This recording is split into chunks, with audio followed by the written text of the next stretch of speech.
as we proclaim the heart and soul of this congregation and recite our church covenant. Love is the spirit of this church, and service is its calling.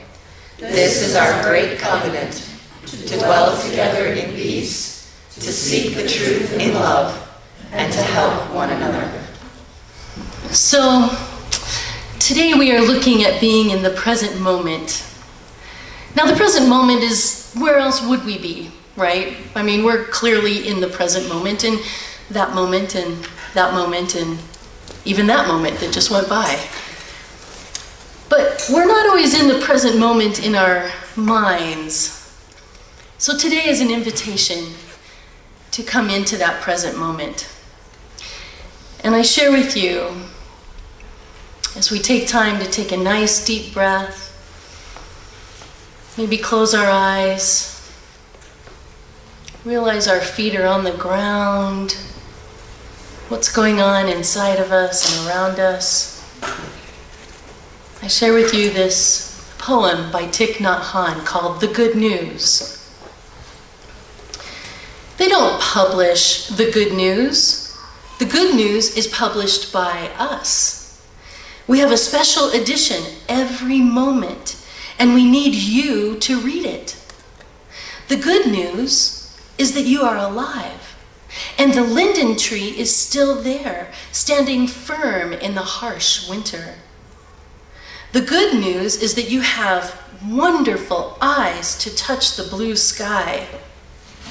The good news is that your child is there before you, and your arms are available, and hugging is possible. They only print what is wrong. Look at each of our special editions. We always offer the things that are not wrong. We want you to benefit from them and help protect them. The dandelion is there by the sidewalk, smiling its wondrous smile, singing the song of eternity. Listen, you have ears that can hear it. Bow your head and listen to it. Leave behind the world of sorrow and preoccupation and get free. The latest good news is that you can do it.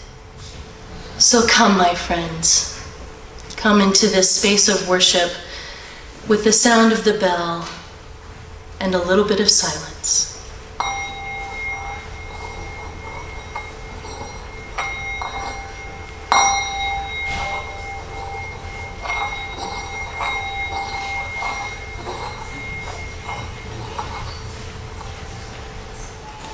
For our chalice lighting this morning, I'd like to share a reading with you entitled Resistance is Futile, a meditation by Doug Kraft.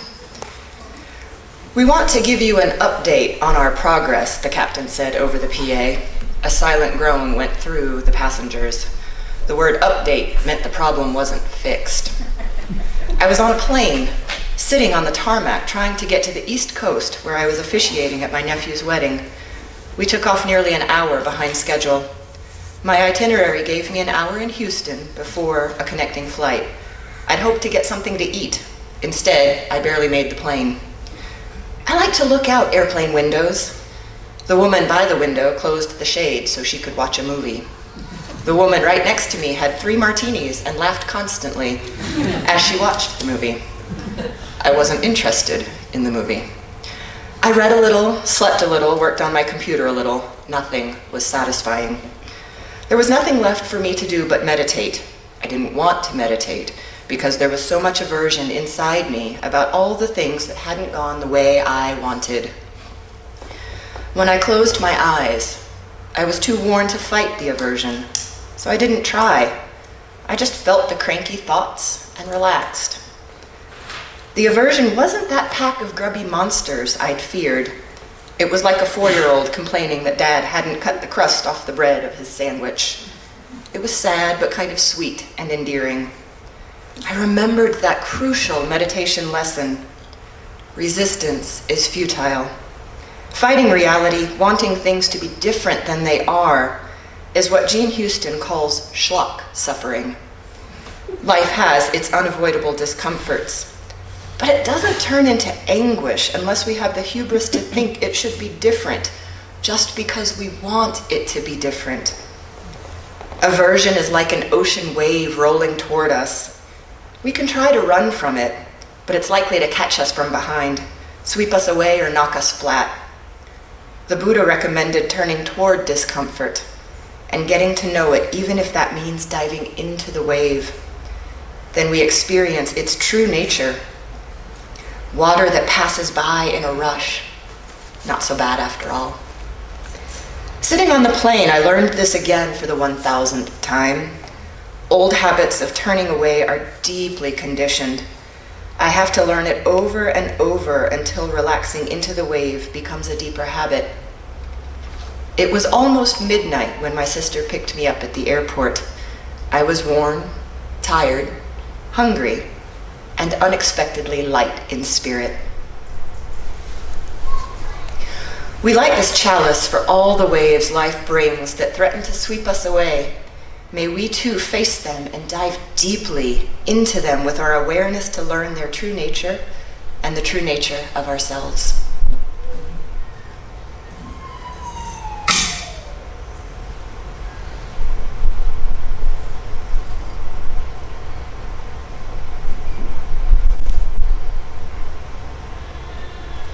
So our theme this month is anticipation. So it's one of those neutral themes that isn't really good or bad, desirable or not desirable. Anticipation has its place. The word itself causes me to hear Carole King singing in my head and suddenly think that I am watching a commercial about ketchup.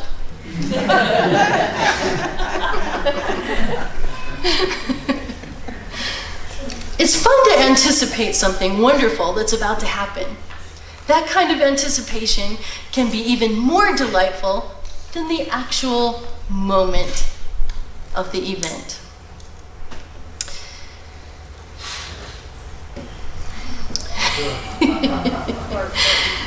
So,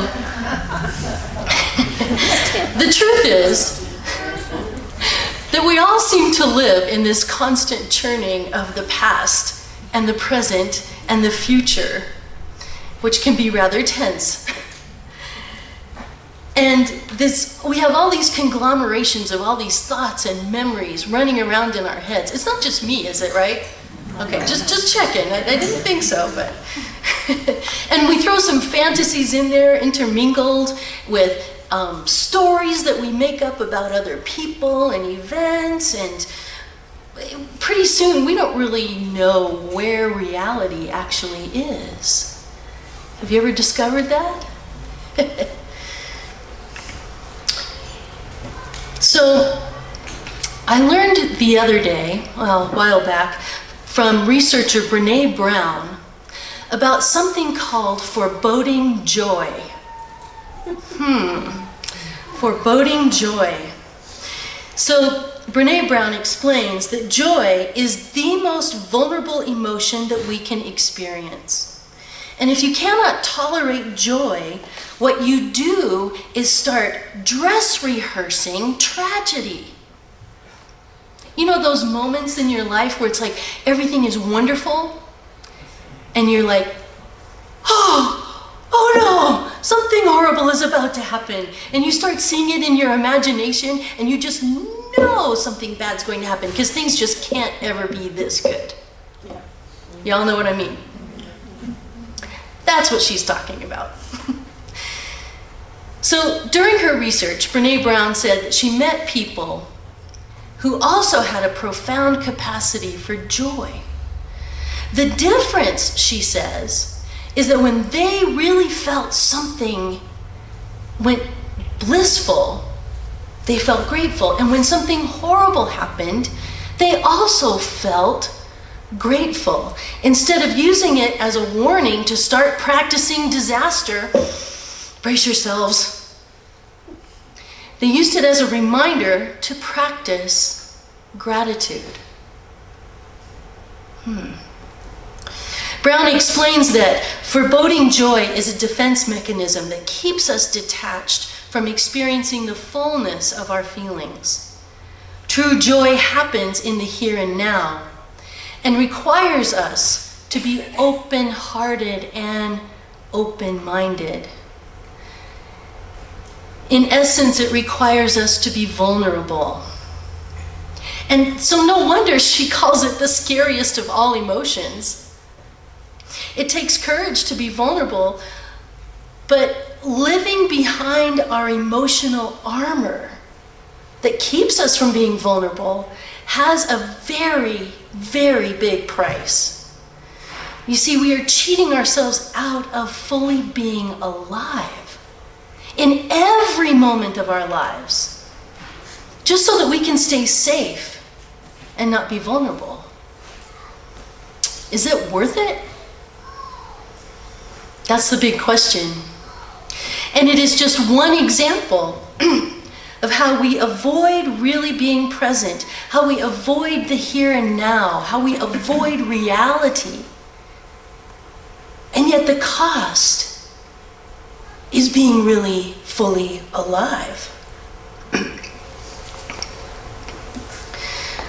So the great Buddhist monk and teacher and writer Thich Nhat Hanh says, "Some people live as though they are already dead. There are people moving around us who are consumed by their past, terrified of their future, and stuck in their anger and jealousy. They are not alive.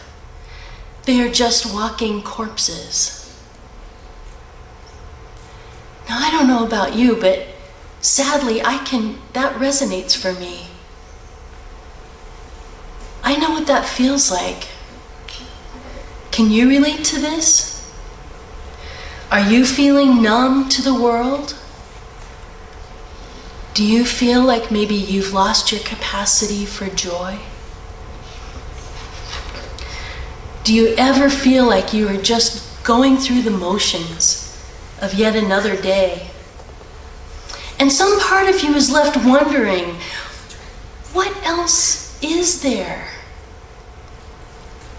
And perhaps you have a strong inclination that something profound is missing in your life.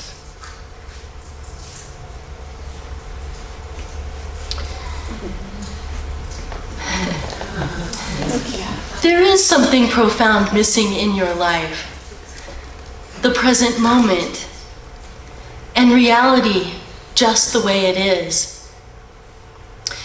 I loved our chalice lighting when he was talking about resisting what was actually happening, and how that's what truly causes our suffering, is our resistance to the reality that's happening around us. This great passage by Thich Nhat Hanh explains, every morning when we wake up, we have 24 brand new hours to live. I love that perspective. We have 24 hours, brand new hours to live. What a precious gift. We have the capacity to live in a way that these 24 hours will bring peace, joy, and happiness to ourselves and others. Peace is present right here and now, in ourselves and in everything we do and see. We don't have to travel far away to enjoy the blue sky. We don't have to leave our city or even our neighborhood to enjoy the eyes of a beautiful child. Even the air we breathe can be a source of joy. We can smile, breathe, walk, and eat our meals in a way that allows us to be in touch with the abundance of happiness that is available to us. We are very good at preparing to live, but not very good at actually living. We know how to sacrifice 10 years for a diploma, and we are willing to work very hard to get a job, a car, a house, and so on. But we have difficulty remembering that we are alive in every present moment, that the only moment is there for us to be alive.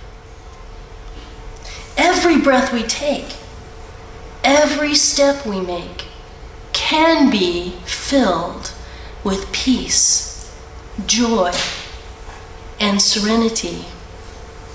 We need only to be awake and alive in the present moment. Of course, planning for the future is a part of life.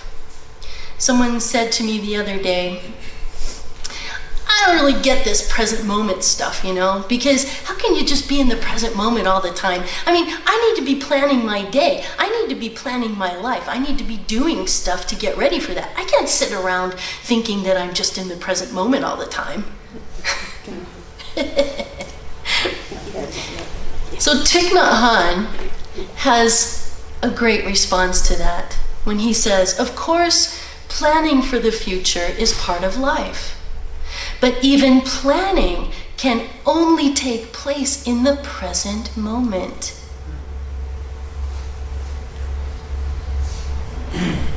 Whether we're writing a book, watching TV, whether we're meeting with people, which I do often, whether we are planning our schedule for the entire year, it happens in the present moment. How do we stay in that present moment? Breathing in, I know that I am breathing in. And breathing out, I know that I am breathing out. I have a choice with each breath and with each step to be in the present moment and to let go of all the ways I am tossed around on the top of the sea, and let go to sink below that surface with ease. So may it be.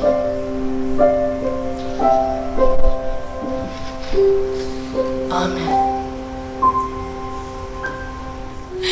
You know, when we start talking about the present moment and being mindful and what an amazing miracle happens by being in the present moment, we forget that the present moment isn't necessarily filled with love and light and amazing qualities all the time. So, of course, this particular cartoon says it all so well that, you know, if we don't like what's happening in the moment, we find a way of distracting ourselves or numbing out. Maybe instead of just one cookie, maybe it's a whole bag of cookies. Or maybe it's a glass of wine, or maybe it's, we could all fill in the blank of all the different ways that we have to check out of being in the present moment.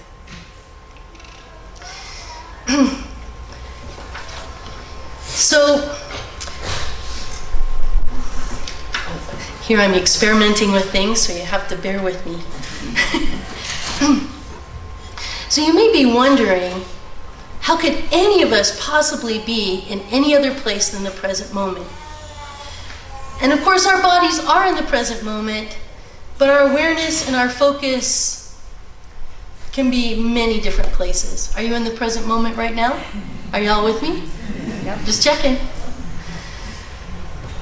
But we really get attached to those thoughts, just like in our chalice lighting. We get attached to being self-righteously indignant. I do sometimes. Or we get attached to our aversion. Ooh, I really, really don't like this. And I don't want to like it, darn it. Or something else. We get really attached to that. And once again, we're lost on those train of thoughts. Okay? And there are things that we get attached to that we really, really, really, really want. I think I married my first husband because I married him for what I thought he could be. Does that resonate for anybody? Yeah.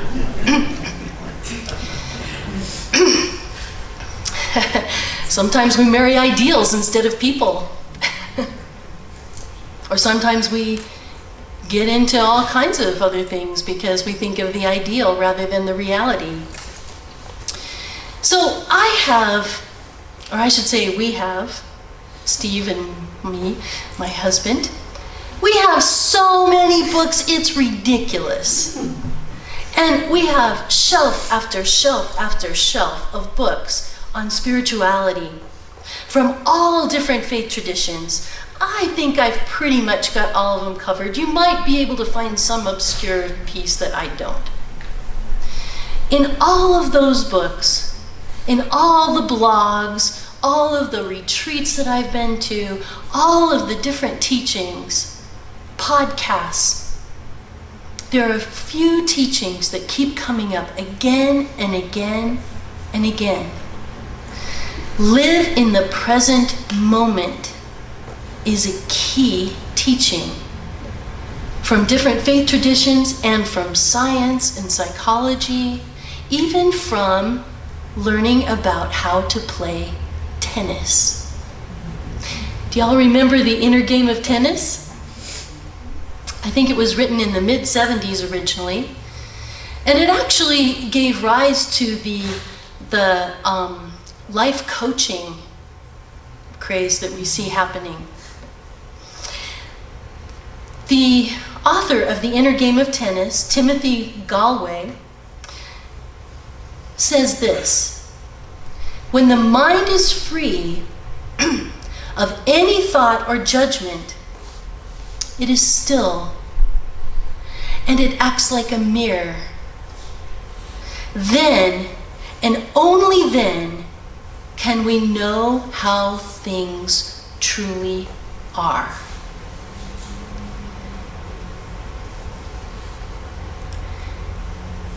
So the path of being in the present moment invites us to do a whole lot of work within ourselves to free our minds of all of these thoughts and judgments so that it can be still. I remember back when I was at the university studying as a flutist, and I could play great in rehearsal. I could play great at my house practicing, but all of a sudden when it was time to perform, there was this extra little thought that snuck in. I wonder if you can do it this time.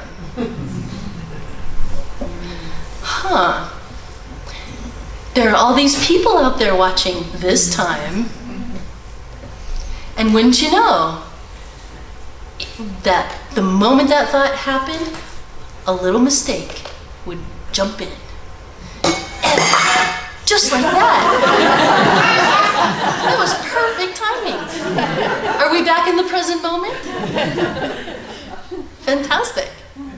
Thank you. We agreed to do that ahead of time. I think all of us can relate to how we so easily get tripped up in our thoughts and our judgments. And we lose track of who our true self is. You see, we have this false self and we have this true self. And the false self is our ego. And our ego is so darn sneaky, and it's great at pulling us out of reality all the time, out of the present moment, out of the truth of what's happening. So that is our work. It's not easy. But as we were learning, that is what it means to be truly and fully alive. I don't think any of us signed up to want to be walking around dead corpses. Anybody want to be a zombie out there? No. So we have that choice in every single moment. Another great teacher that talks about this is Eckhart Tolle. So I want to close with this quote by Eckhart. Always say yes to the present moment. What could be more futile, more insane than to create an inner resistance to what already is? Oh yeah, I forgot. He's so right. What could be more futile, more insane than to create an inner resistance to what already is? What could be more insane than to oppose life itself, which is always now? Surrender to what is. You can ask your ego to step down. Surrender to what is. Say yes to life. And see how life suddenly starts working for you rather than against you. I have this image in my head of life being a dance partner. And life's got all the steps right. You never know. Bad things happen, good things happen. We know how life is. But we're constantly stepping on life's toes and getting in the way and losing the rhythm and fighting it. And no, we don't want to be in 5/4 time. We want to be in 3/4 time. Whatever. So this is the invitation that whatever is happening in life, surrender to it. And suddenly your dance steps will fall with it. So I invite us now to rise in body and spirit and sing together, "Wake Now My Senses," as we practice surrendering to that which is and surrendering to this very moment, waking our senses to now. And as we extinguish the chalice, I invite you to share in these words of our closing affirmation. Nurtured by this community, inspired by all that we share, may our actions carry this love forward into our lives and into our world every day. One of those other great teachings that comes from every tradition and even science is that we are all connected. So I invite you to reach out and connect with those around you.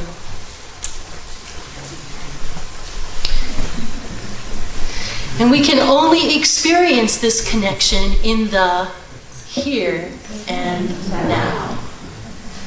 So notice who you are holding hands with.